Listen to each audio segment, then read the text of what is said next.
This episode is for the writer who is ready to take a serious look at their own work. Part of becoming a published author is the ability to get honest and serious about your own writing and your drafting process. Memoir can make this especially difficult because you're working with your own story, and that brings in a whole different set of baggage and different challenges than when you are writing either straight fiction or another type of nonfiction. But I'm here to show you how to go into the self-editing process and when to go into editing your own work.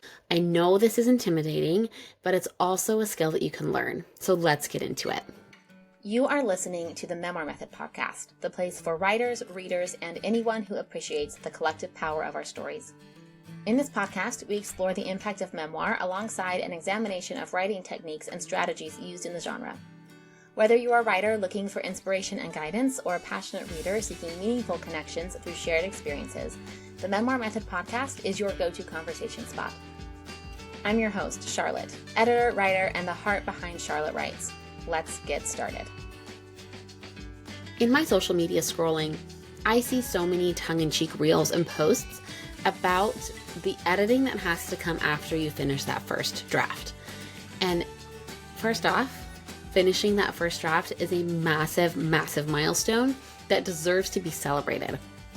And what comes after that, the editing process, that is where a lot of writers feel afraid. That is where they stall out because they are not taught how to revise and edit their own work. This process of stepping into editing your work can feel overwhelming.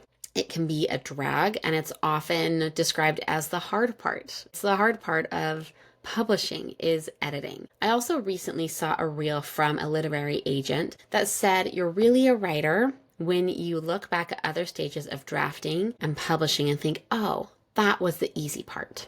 I actually have a current client who said that exact same thing to me just like a month ago. She said, I thought that the first and second drafts were the hardest, but I was wrong. And part of becoming an author, moving through the publishing process, is realizing that as you move forward, there are new challenges, there are new hurdles to overcome. It's kind of like with parenting. I have a 13-year-old, an almost 10-year-old, and a 6-year-old. I don't have toddlers and babies anymore. And I was relieved to kind of move on from that specific phase of parenting because it was very challenging for me. There were a lot of challenges to that stage of parenting. Now, there are just different challenges. They have different problems. They need me in different ways. And so it's not less challenging.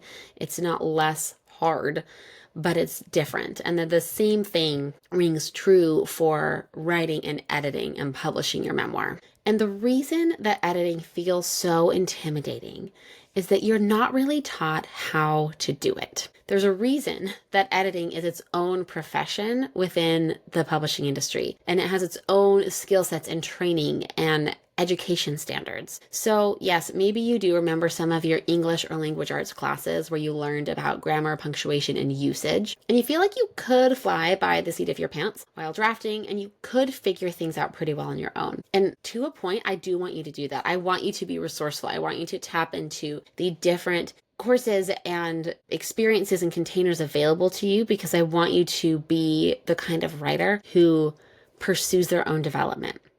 That's the kind of writer that's most fun for me to work with. But what happens is that then when the time comes to edit and examine your draft, you can fly by the seat of your pants enough when you're drafting and writing. But then when it comes time to edit, intense overwhelm is so easy to slip into. It's just right there.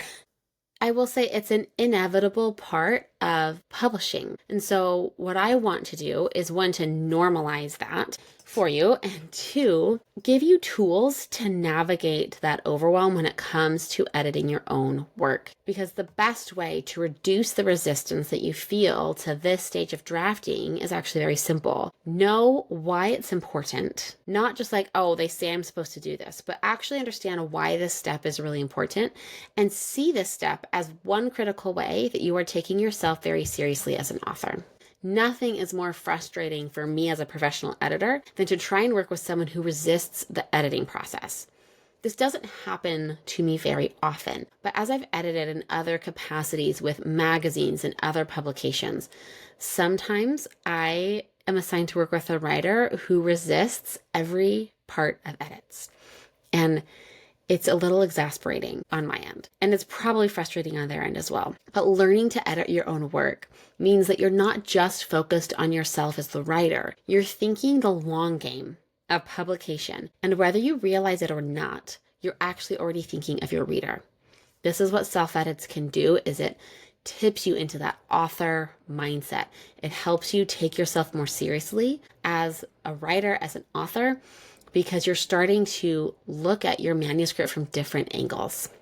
And you get to practice this essential skill of objectivity with your own work. So honing your self-editing skills means that you are also preparing to work with a professional editor in the best way. Not only does practicing these self-edits, going into that stage on your own, not only does it prove that you're willing and able to be a learner in the process, you are also committed to delivering an intentional and polished draft, which, as we discussed in episode 88, that maximizes what your editor will be able to do with their time, like my time, and with your money. So the reason that you want to be able to edit your own work is very simple.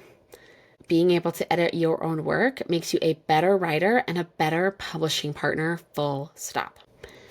Inside of my Memoir Method program, I lay out the different mindsets that you as a memoir author get to develop throughout the publishing process. Because again, this is a multifaceted project. You get to practice wearing a lot of different hats as a writer and an author and an editor. One of these mindsets is the editor mindset, which is essentially the most objective version of you. You don't always want to be in editor mode. Sometimes you need to be 100% in writer mode or pull in some author mode. Again, these are all different ways of approaching your manuscript. So I'm not saying that you always need to be in editor mode. Editor mode needs to come out when you need to make sense of what you've already written. So this is when you lock into big picture thinking. Am I actually saying what I want to be saying? Am I creating the experience that my reader needs? Editor mode requires that you actually do know what you want to say and what experience you want to create. So going into editor mode as a memoir author requires you to take the story seriously enough to know what it is that you're actually looking for when you are self-editing. Putting on that editor hat is self-leadership as a writer. Are you ready to take yourself seriously and lead yourself through the publishing process? As an author, regardless of how you publish, you have to be able to do that. You have to be able to take the lead and decide what you want to say, who you want to speak to, what kind of conversation you want to have, and how you want to have it. Knowing all of that is going to activate editor mode when you need it the most. Also, are you ready to be honest with yourself as a writer? Are you ready to be honest with your writing, with your story? Putting on the editor hat is a skill set that you get to practice. This is a mindset and a skill set that is going to elevate every part of your experience within the publishing process in the publishing industry, as well as what you are actually producing, your actual memoir draft. So I want you to self-edit at a couple of crucial junctures. One, when you have a full draft. Self-edits at this stage are not only essential, they give you a break from the intense work of getting the words actually onto the page. So I always want you to go through self-edits once you have that full draft. And then two, I want you to do this before you start work with an editor. I can do my best work when I start with your best work. So the best way that you can prepare for working with hiring an editor is to go as far as you can go on your own. That is what is going to make the most of your money, your time, as well as my time and my expertise. When you go into editor mode on your own before actually working with your editor, before actually hiring them, you come into the editing experience as a partner and as a collaborator. Practicing editor mode allows you to avoid that save me energy, and it heightens your discernment as an author seeking out a professional editor. Self-edits are going to highlight the questions that your editor is best trained to answer well. So as you're going through this process, putting on your editor hat, practicing it, you're going to start to realize where you don't know something. You're going to pick out the areas that aren't working, but you can't define why. So you're going to realize the areas where you don't know what you don't know. So, for example, I know this is weird and doesn't really fit, but for the life of me, I can't figure out why or how to fix it. Your intuition is going to be turning on and figuring out, oh, that actually doesn't work, but I don't know why, or I don't know how to fix that. Those realizations don't need to be scary or overwhelming. That just gets to be, oh, I get to bring that to my editor. You're going to be coming into that process with so much more awareness about what is working in your story and what isn't. You're also going to bring smarter questions and insights when you've practiced self-editing on your end. Again, bringing deeper, smarter questions ensures that you make the most of not just your time, energy, and money, but my expertise, my time in your manuscript, and the time that I spend directly with you. The writers who get the best results from their time with me are the ones who do a lot of work on their end and then bring those questions here. They don't wait to be told, this is exactly what I need you to do. They lead themselves and then bring that to our time together.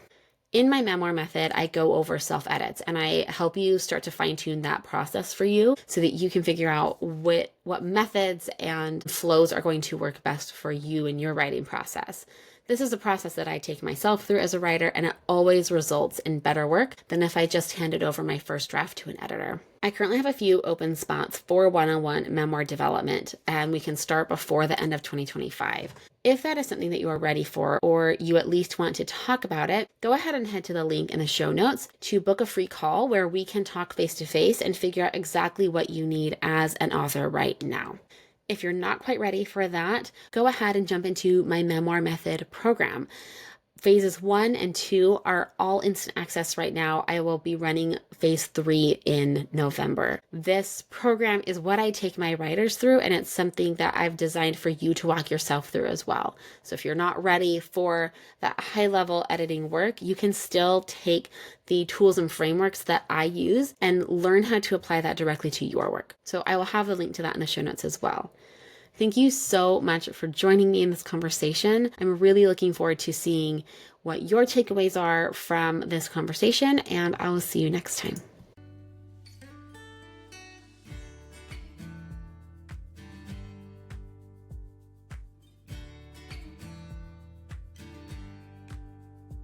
You've just listened to an episode of the Memoir Method podcast.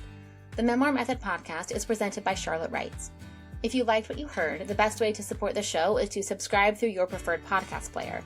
And if you're feeling especially inspired, I'd love it if you left a 5-star review on Apple Podcasts. Leaving a review really does help other readers and writers like yourself find the show.